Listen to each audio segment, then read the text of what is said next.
Hey y'all, I'm Carolina Tony. Thank you for stopping by my channel. Today the road brings me to Leslie, Georgia. This is in the central part of Georgia, a little small rural town, and we are here to see the Georgia Rural Telephone Museum. And I'm sure it's going to be a blast. And I'm going to take you with me. But right after this station identification.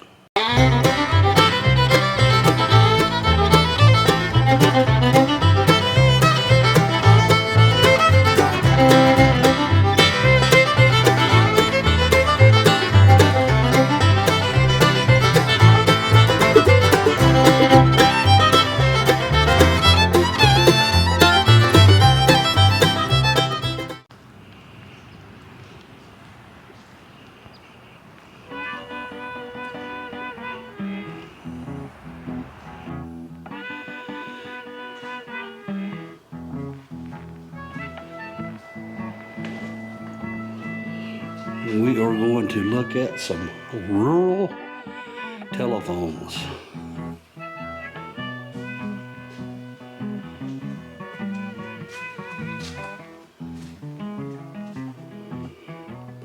This is the first telephone, 1875. It was called a gallows due to its shape. This model was Alexander Graham Bell's first telephone in which human speech could be intelligible through. And here's one from 1876 as well. This is called the central transmitter and iron box receiver. But it didn't take long before they got where they could hang them on the wall. In 1877, the coffin style phone with the little hand crank, I think most people are familiar with, like this one. It says, please do not touch, but oh, I want to put the hand on there and turn it around. But I'm going to resist. I follow the rules. Here are some more. The Berliner transmitter. And looks like it issued a patent on January 15th, 1878. It's kind of complicated looking.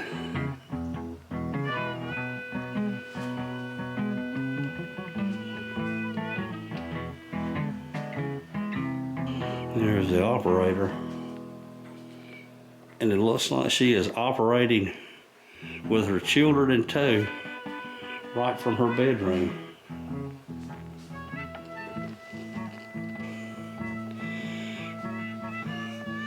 And here are public telephones. There's advertising that says, use the bell.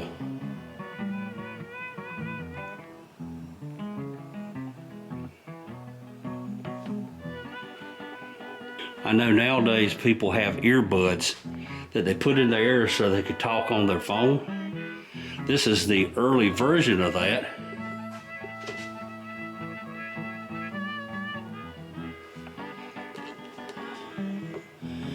So you could walk around the house. This was the operator headset from 1882.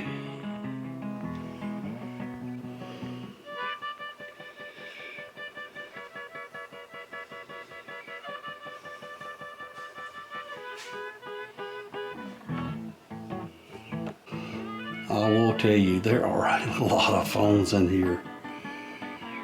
This is crazy. It's just amazing they were able to keep them. All shapes and styles and sizes, made from all different types of wood. And even a lineman. Look at all the telephone wires.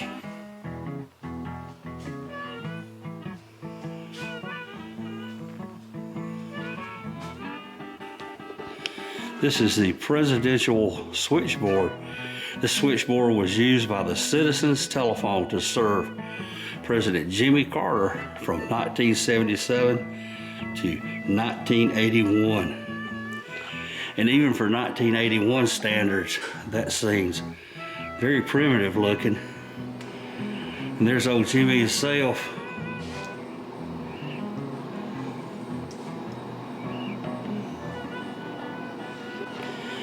And this is another presidential switchboard, 1977 to 1981. A wooden telephone booth.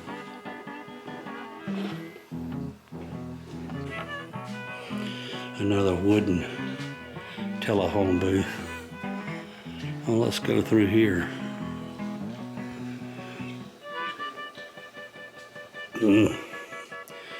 Apparently this is the boardroom.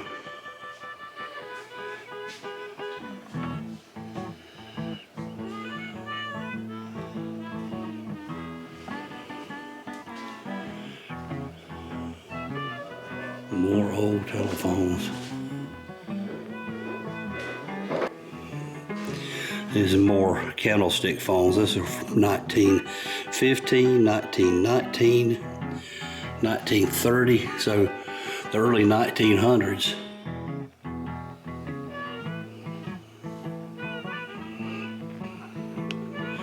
I can just about guarantee you, when these phones were popular, if someone were to tell the folks using these phones, one day you'll be able to talk into your wrist as a telephone, they would say, nah, it's never gonna happen. Oh look,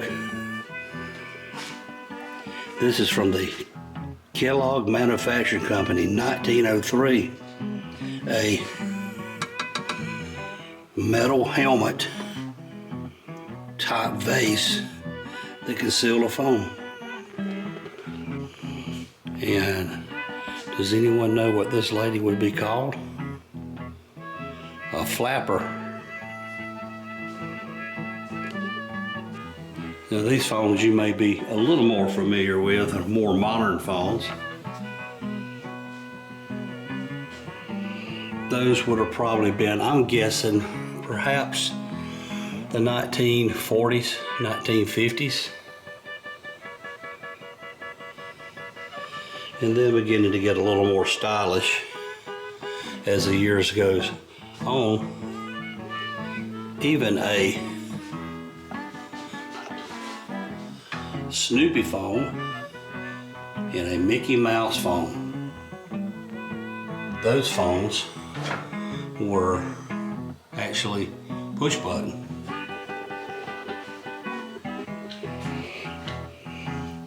More modern phones.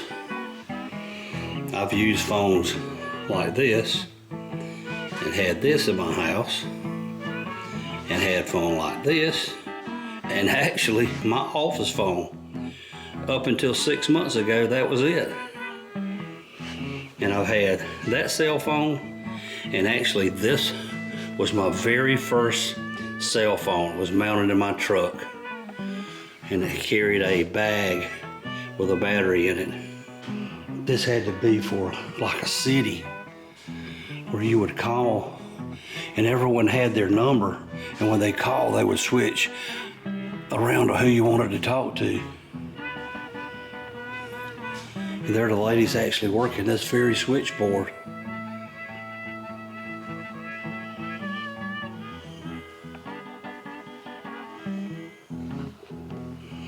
I think the driver's gone to sleep.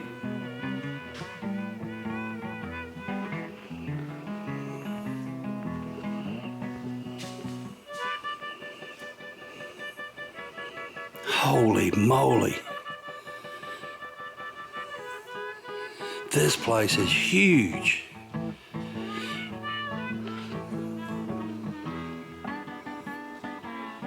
A 1949 Chevrolet Deluxe, a 47 Buick Special. With all these phones on the walls. It's a 1964 Cadillac DeVille.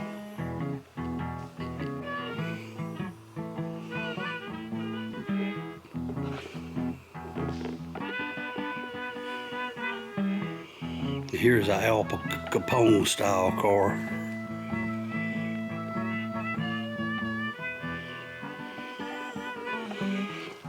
Some public pay telephones. Do you see any that you recognize that you would perhaps put coins into. I would say that one is probably the most popular. This display here shows how the wires, they come right to the pole, off of the pole, down into some type of junction, and right straight into the switching station. Now here is the front side of the switchboard.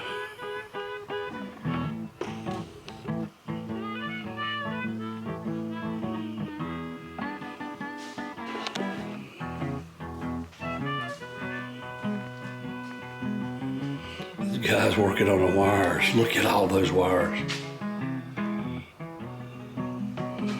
Hey George, was it the green one or the red one? The battery current in the wire to the receiver would rise and fall, vibrating the receiver membrane at the other end, producing a sound. With this mixture and a manual clumsiness and mental sensitivity so characteristic of him, Bell sat down before the new instrument in the laboratory. Watson connected the batteries at the other end and went to the bedroom for a test. As he put the receiver to his ear, Watson heard, "Mr. Watson, come here, I want you." Watson noted in his memoirs that the tone of his voice indicated he needed help, so he rushed to Bell and saw that he had spilt sulfuric acid all over his clothes. On an average day in 1976, Long Lines Department handled over 12 million interstate phone calls.